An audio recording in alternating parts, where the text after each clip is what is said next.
Well, hello there. David Risley here from the Blog Marketing Academy at blogmarketingacademy.com with a new episode here of Coffee Break Blogging. Today I want to continue with our list building challenge, and we're going to move on to action number 2. All right.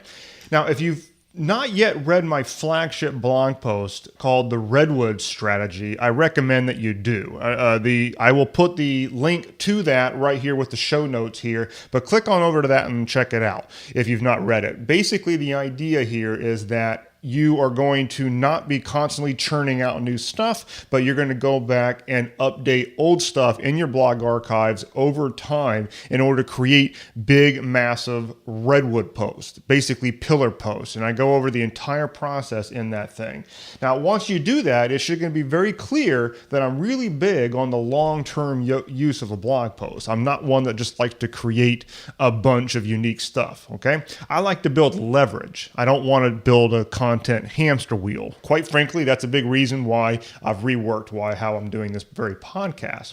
Now, in that post too about the Redwood strategy, you're going to see a content upgrade, okay? A content upgrade is simply a lead magnet that is highly specific to a single blog post.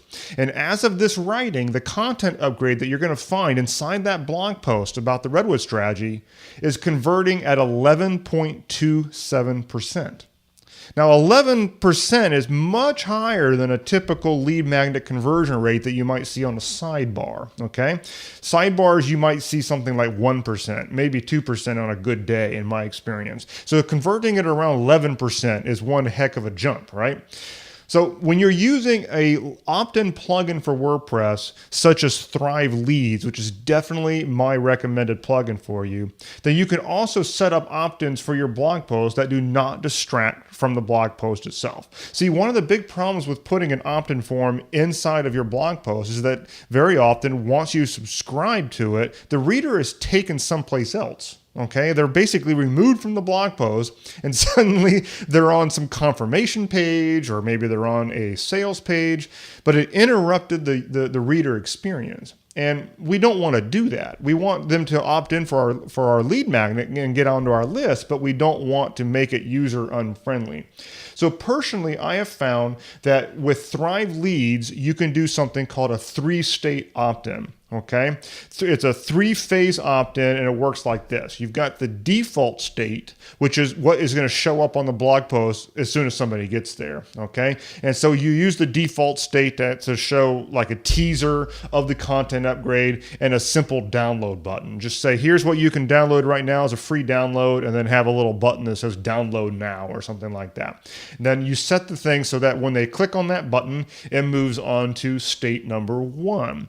State number 1 is the next phase of the form, which is where you actually show them the opt-in form, okay?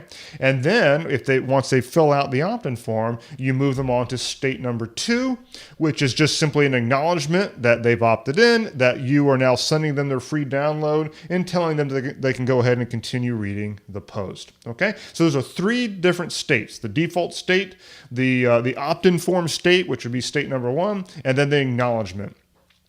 So in terms of a specific action here, what you would do is you would go find a popular article in your blog archives and create a content upgrade for it. And then what I want you to do is I want you to insert an opt-in form for that thing right into the blog post as a content upgrade. And I highly recommend that you set up the 3-state opt-in so that they can opt in and then they can continue reading without being removed from the blog post.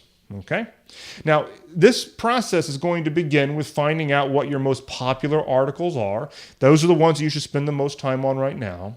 The easiest way to do that is to look at Google Analytics or whatever you're using for your stats and find out what the top pages are. Go to your top landing pages inside of Analytics and see what the top pages are that people arrive on your site with.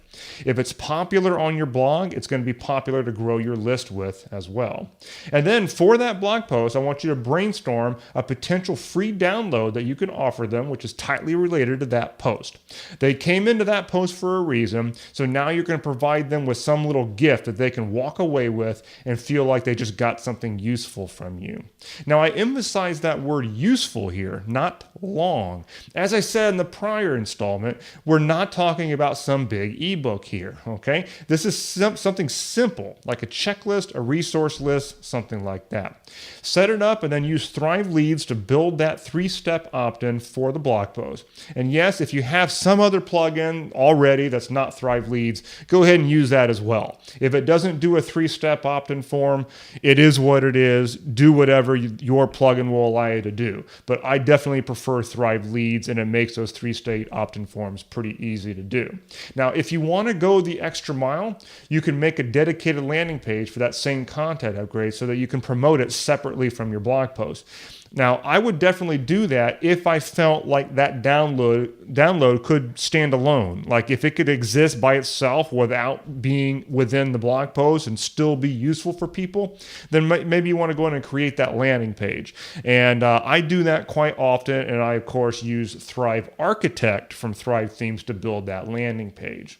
So this is a simple, very concrete action that you can take. You can get it done really quickly. It's just create a content upgrade for one of your most popular blog posts. Create an opt-in form for it, stick it into that blog post, and move on with your life. Now, I do recommend that this is something that you do repetitively, but if you've not done this before, if you don't have any content upgrades on your blog, let's start with the first one right now. Thanks for listening. I'll see you next time.